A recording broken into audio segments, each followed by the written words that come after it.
It's the destination session now. Could Malcolm and Hame, could you come and join me on the platform? And we have two people joining us virtually. Rupesh Kumar, he's joining us from Kerala, and Sylvia Villaro is joining us from Barcelona. But we have Malcolm Bell from Cornwall. I see you're adorned in the Cornish flag. And we have Jaume Mata, who's here from Valencia. We've got just half an hour now before the awards, so we're going to move at quite a pace through this. I wanted Malcolm to start with you, if I may. I was down in Cornwall a week or so ago, and quite clearly people are feeling very bruised down there by the amount of tourism they had this year. Incredibly, in the first session this afternoon, I was asked whether overtourism was still a problem. What's happening in Cornwall with overtourism? I think the main thing what's come about, it's funny, last year, 2020, thought it was going to be busy, and it was actually probably slightly quieter because of capacity issues. But it came as a shock to a lot of local people because we've been in lockdown. So it went from 0 to 60 in one go. This year, I think, is, again, it's if you contain within the country, and there's a lot of people who want to go somewhere, and you're one of the number 1, 2, or 3 destinations. And probably to add to that, which might sound funny from a tourist board, but I'm trying to spot who hasn't done a programme on Cornwall this year. All last year it was like wall-to-wall television. In fact, on one Monday night, you could watch a programme on Cornwall from 6 in the evening till 10 o'clock at night. So what basically happened is rather than have, on average, Cornwall, for those who don't know, at the far southwest, sticking out to the Atlantic, population of 500,000, probably infrastructure to cope with about 450,000. And then we have about, rather than a normal 170,000 people each day, probably near 220. So over-tourism was certainly a very clear thing. And in one regard, it's been quite useful in stimulating the debate.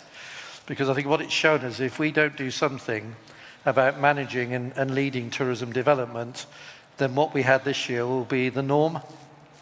Yes, we've got over-tourism. No matter what you say, and probably some of you have noticed me saying don't come unless you book, don't go there, but almost you get scared of mentioning somewhere. So you've had places like St Ives, St Michael's Mount, the Minack, lots of places, quite sensitive places, overrun. So the real lesson about this is, before it actually comes a reality, having had that little sample of what the future could look like, it has actually been beneficial in creating a debate. And I was quite interested in the last session, and that debate is about how do you make tourism a force for good, not a force for pain. So one that improves the society, improves communities, helps with wildlife and nature and those issues. So although it's been a very painful year, it's actually been quite a salutary year. I mean, as I said, on the 4th of July in 2020, we literally went from beaches all to ourselves to the roads chock-a-block, and it gave a shock. This year we've suffered even more so. The businesses have suffered. I mean, this year, everybody's going, well, Cornwall's all right, but you've got businesses that now don't want over-tourism. It's not good for the community, it's not good for the environment, it's not good for the visitor, it's actually not good for businesses. They've struggled to cope all the way through. So it's about actually a lot of lessons to be learnt and a lot of other things to be learnt. There's some good things that have happened. The book ahead, the booking meals ahead, the businesses that manage reduced food waste. I was just listening to the last comment. I mean, nothing worse than an animal being raised, killed, and then not eaten. So a lot of multi-skilling their staff, probably a 20% rise in wage levels. But that's a platform when we've got to move forward to avoid it happening and to make a more sustainable and regenerative model. Malcolm, let me just push you, because I was down in Cornwall, as you know. And it was very clear that there are some people who still want a lot more tourism, and there are a lot of people who are really burnt at the end of the season. They've really had enough. What are you going to do different next year? I know that's a tough question. It is a tough question. I think the first thing is you're going to change the name to Don't Visit Cornwall at certain times of the year. No, that's I'm joking. I think reality is we've got to address what the weaknesses were. The over-tourism creates lots of problems, including staff burnout, business burnout, but it actually doesn't actually help with the quality of employment and the quality of the business. So given that the other COVID changes have created markets that have been on the rise, but are quite serious markets for the winter are going through with our board at the moment, where Visit Cornwall will not be marketing the summer for several years until needed, and hopefully never. And we will concentrate all our efforts on product development and marketing Cornwall in winter, not the shoulders, in the winter. Thanks, Malcolm. We'll come back to you, I think, when we talk with Barcelona shortly. Jaime, you were slightly surprised when I invited you to be on this panel, and you actually emailed me and said, "Are you sure you want me to come and speak?" I definitely wanted you to come and speak, primarily because of what you're doing on water. But as a city, you've been looking really hard at the amount of carbon emissions which are created by tourism and the amount of water that tourism consumes in a place which doesn't have a lot of water. These are both critical issues, not only for you, but in lots of places around the world. Do you want to just explain what you're doing? Because I was so thrilled when I saw what you were doing. I was really excited by it.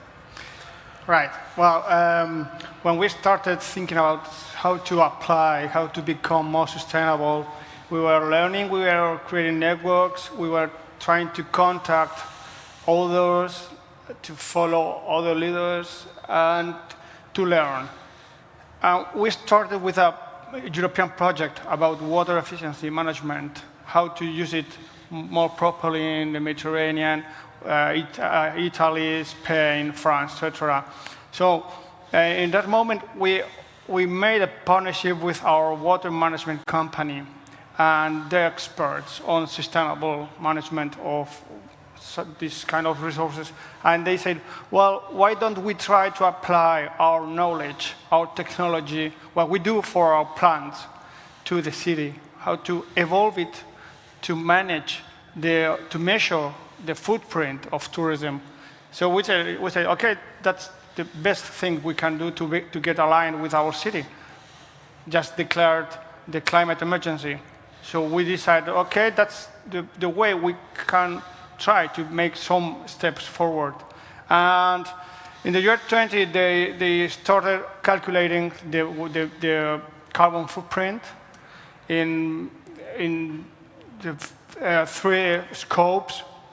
And the output of that research was that now we know the amount of tons of carbon emissions from tourism in 3 scopes and into 10 chapters. We already know who is doing what, who is producing what amount of emissions. So that's the basics. We already know. We have metrics. Now in the year 2021, they have done the same with water. So now we're ready to start reducing on a scientific basis. We know how much is produced in every single step of the value chain of the tourism, and and the water that is consumed by every single step of the tourism value chain. So that's the basics, and now we are ready for the next step. So, Jaime, let me just push you on this, because we often hear that a tourist uses 2, 3, 4 times as much water as a local person. Yeah. Is that what you found in Valencia? Yeah. So yeah. the tourist is using a lot more water than a resident would use? Yeah, we found that on the previous research, the European project. That was the research they made. The European University gave us the data. But what's more important is we are not thinking on the tourist, but in the whole process for the tourist, pre-visits, during the visits, and after the visits. All kind of impacts. The same for the carbon footprint. We're calculating, and we understand that the travel from and to our city is part of our carbon footprint. It's part of our responsibility. If we want to get aligned with the city and we have to manage properly both emissions and water, we have to take action on that. So that's our project. So what kinds of action are you able to take on water, for example? How? Well, what we are trying to say is that, well, I wanted to show you this gadget. This is the gadget we are using for escalating all this project. We already now at destination level, both the carbon and the water footprint.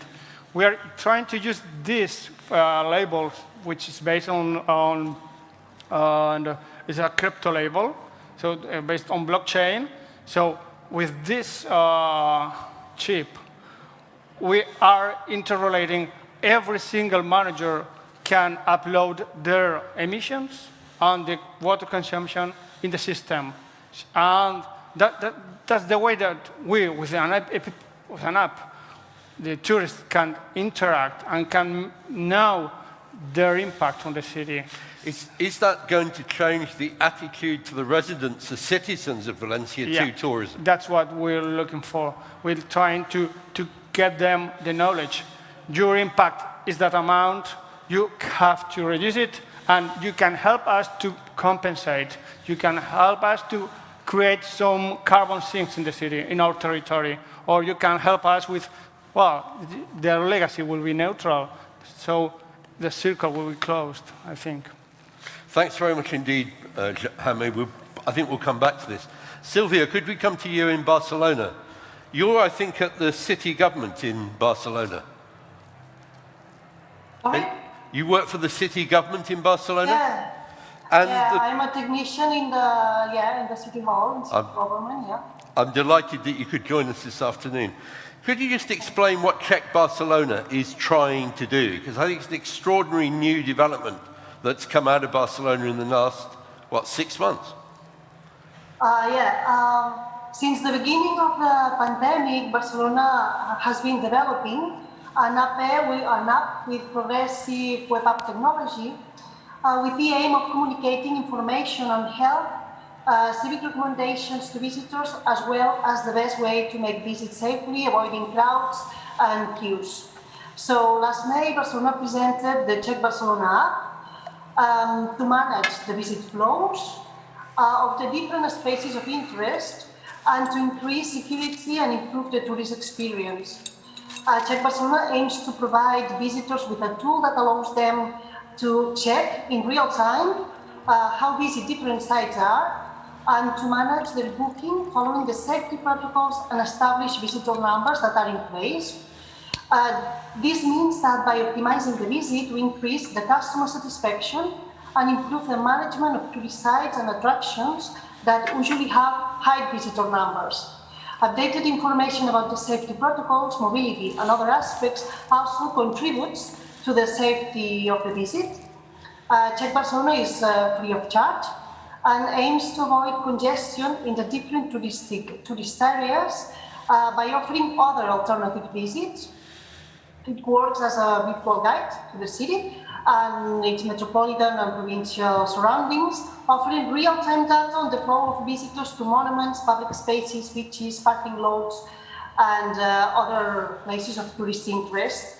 I am talking about visitors, but it also works for Barcelonians.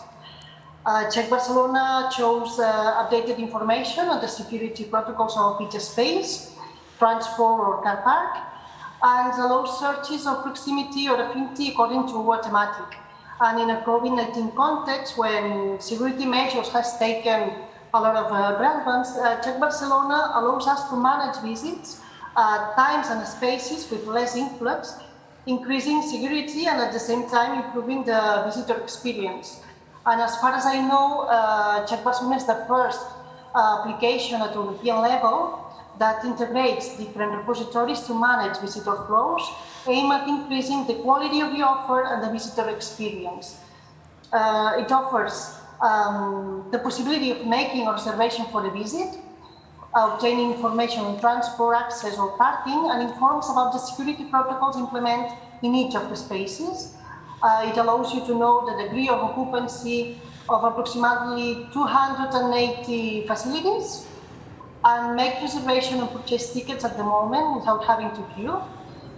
Visiting optimization is a challenge that we all must manage by offering the visitor information, products and services that save time and money and, very important, and contribute to the sustainability of the visit.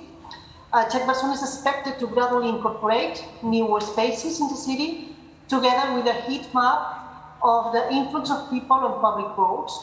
More or less summarizing, Check Barcelona achieves to sorry? It's a very complicated process that you're involved in, isn't it, Sylvia? But what's striking for me is, I think it was 3 years ago that you launched those advisory notes that were available as PDFs to local residents, that they could work out how busy the city would be and avoid coming in on the peak days. You've taken that now another stage and turned it into an app. And the app's interesting to me because it empowers the citizens to avoid the most crowded days and the most crowded places, and enables the tourist also to avoid those overcrowded places. Now, Malcolm, I saw you in print being reported as saying the problem was you couldn't stop people arriving at the overcrowded beach. And when they arrived, this was the Bournemouth experience as well, Snowdonia had the same problem, Scotland has had the same problem. If the tourist has already got there, having done all those miles, they're not going to turn back. And what you were looking for was a piece of tech or a means of stopping those tourists arriving. And it does seem to me that there's something in this which would be beneficial for Cornwall if we could get it to work in Cornwall as well. Yeah, I mean, it is interesting because you've got to get to the person before they leave. Yes. Once they get there, they're going to park up, and we've had terrible problems at a beach called Porthcurno and the same at Kynance Beach. That's 2 out of the 400 beaches we've got. So the technology you're looking at is partly learning from Bournemouth, but also working with a technology company and the Space Centre in Cornwall with a European space project where you have low-level satellites going around, and they go past about once every 40 minutes. And they can actually take photograph, it's clever technology, I don't understand it, but it can actually look through clouds. So not only can you have the car park data, you can have the parking and the traffic data. And the idea of that is to pilot it along with Northern Ireland and Cumbria, so that you can have dynamic information going out, but also building up predictive models. So based on that weather condition at that time of the year going forward, not only is it live, but it can actually predict that it's going to be bad. So go to Porthcurno on a Wednesday, not on a Monday, Tuesday or Saturday or Sunday. Sylvia, I think that one of the ways to move this forward more rapidly around the world is to get your group talking with the group that Malcolm is working with. And I know a couple of others around the world that are trying to do something similar. And I think if we can bring those groups together, we'll get accelerated change. And there's a lot of need for this in cities and in natural environments like Cornwall around the world. But Rupesh, could we come to you next? You're there in Kerala. Do you want to just explain what's happened in Kerala in terms of what the state has done for responsible tourism? But please don't talk too fast, and please about 5 minutes. Yeah, of course. Good evening, sir. I'm so happy to be part of this wonderful session. When we think about Kerala's Responsible Tourism Initiative, we started this initiative in 2008 to address the concerns raised by the local community. So we started Responsible Tourism Initiative on 2008 on selected 4 destinations on pilot basis. Later it is expanded to other 3 destinations. Now it is on 2017, government decided to expand it as a responsible tourism mission. I think this is the first responsible tourism mission when we think about the responsible tourism movement all around the world. So responsible tourism mission is always focused to develop local economic development with the for a local community through tourism. At the same time, we are focusing on women empowerment activities, and we are conducting training. And as part of socio-cultural responsibility, we have different types of packages. When we think about resilience of a destination, we are trying to develop more attractive destinations. We are trying to identify unexplored destinations with the support of local self-governments and host community. I think when we discuss about the responsible tourism activities of Kerala, we are focusing to ensure economic sustainability of the local community, of the stakeholders also. Strengthening the core livelihood activity is one of the major initiatives in Kerala. At the same time, we are focusing on environmental responsibility. That means we are trying to take some serious level actions through tourism on climate change. At the same time, we are focusing on new products and experiences. That means we have cultural experience packages, village life experience packages, cuisine experiences, and recently we formed new network for agri-tourism network. And at the same time, we are trying to enhance the confidence level of the host community, stakeholders, and tourists. And we are trying to teach the people, we are trying what is the positives and negatives of impacts of tourism, and what is the role of host community in tourism sector, and how we can enable local community or host community in tourism initiatives. At the same time, we are trying to link the local community to tourism industry with the support of tourism stakeholders and with the support of government. Government of Kerala is initiating responsible tourism. This is our tourism policy now. Kerala government declared responsible tourism is the tourism policy of the state. And we are on the focus to develop and identify new tourism destinations with the support of host community. We have different projects named People's Participation for Participatory Planning and Empowerment through Responsible Tourism. It is PEPPER.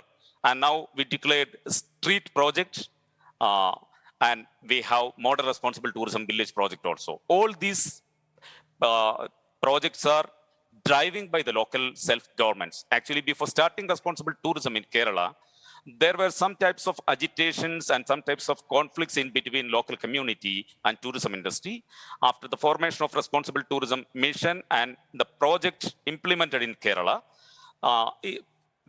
we already resolved the conflict between the local community. At the same time, now we are in the process to develop carbon neutral initiatives and carbon neutral packages. Also, we are trying to expand our initiatives to classification system for all accommodation units like hotels and resorts. We are promoting responsible tourism classification. Let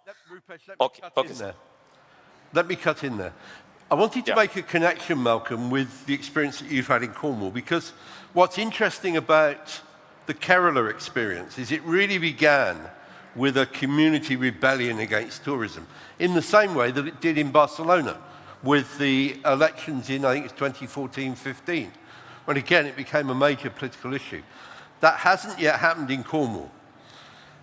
And the interesting thing is that in Barcelona and in Kerala, it's really a city government and a state government which have taken responsibility.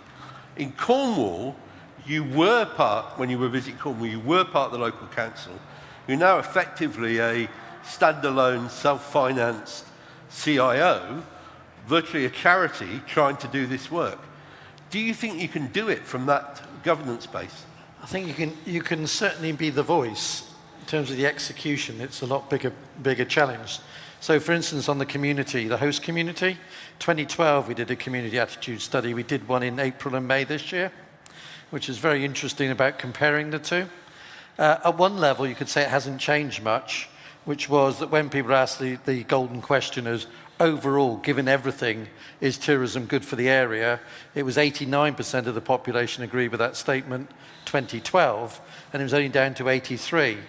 What was different was the amount of irritation in the rest of the thing, too much overcrowding, impact on housing, quality of life. So basically where we've shifted in 9 years, an exceptional year I know, is from, well, it's sort of all right tolerating it, to it's now a sort of necessary evil. That's not a good place to be.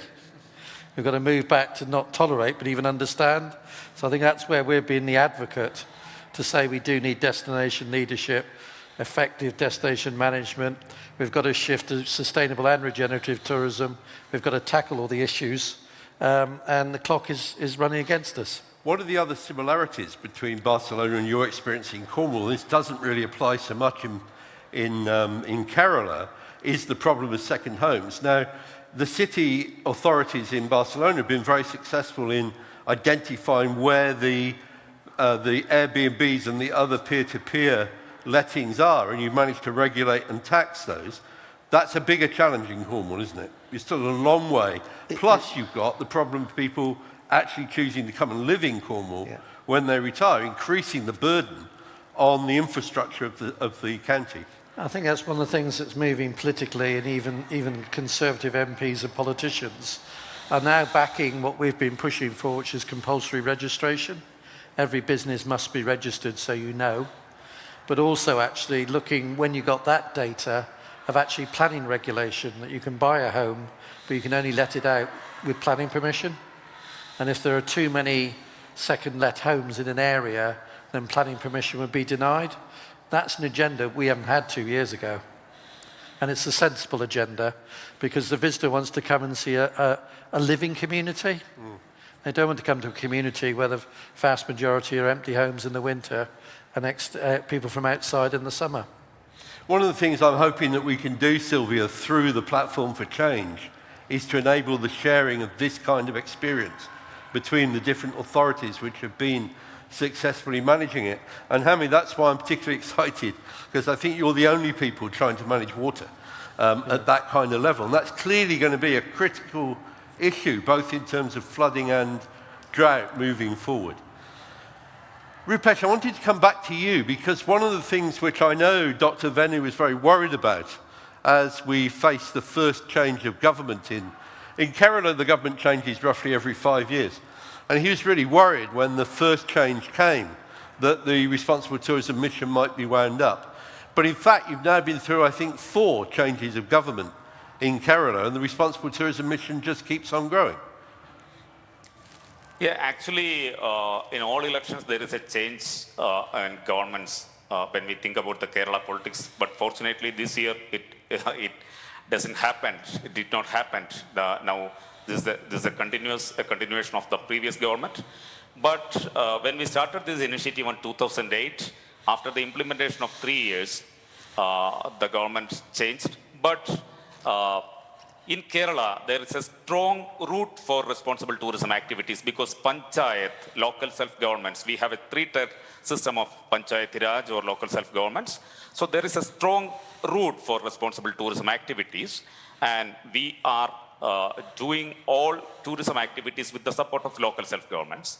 Now, if government will be changed or will not be changed, this is the policy of the state, and it is declared by the Legislative Assembly of Kerala, and now it is implementing very well. So government change or political leadership change is not affected responsible tourism activities because this is leading by the grassroots level community, not like an official activity. So Rupesh, the message to take from Kerala is it's thoroughly embedded now in the management of the state.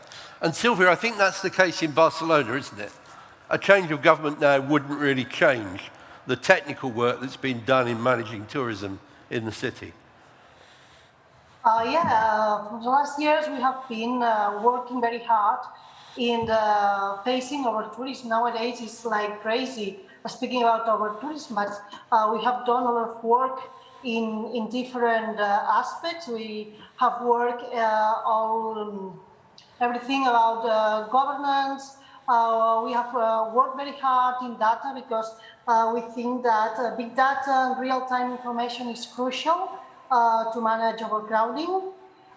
We have limited accommodations, tourist accommodation, and fight against illegal floods in Barcelona, and a lot more. We need to focus on this, to work deeply in this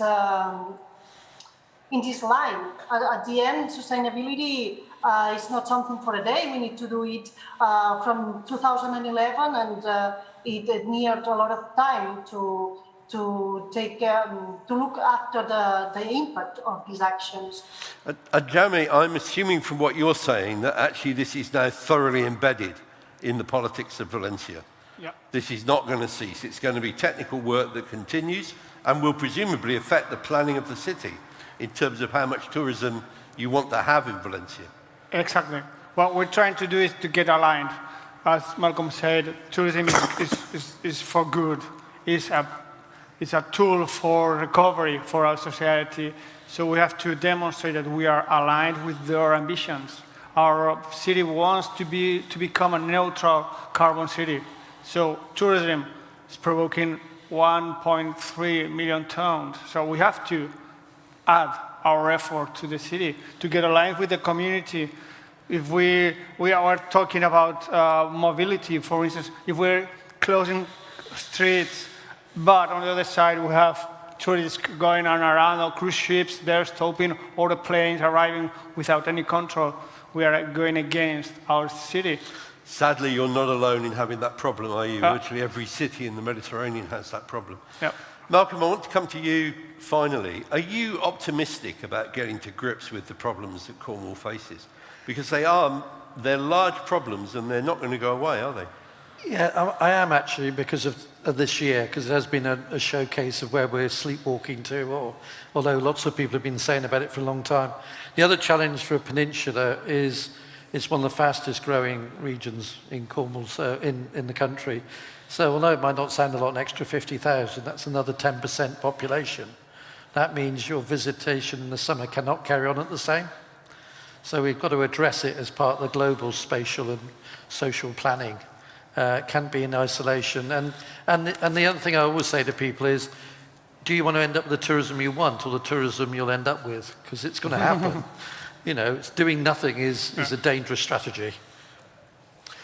We need to pull it to a close there. I'd like to thank Malcolm, Jaime, Sylvia and Rupesh for joining us this afternoon. I'm sorry it was such a short panel discussion of what are major issues. We will be returning to them next year, but if we just thank the panel in the normal way, we're then going to move to the awards. Thank you very much.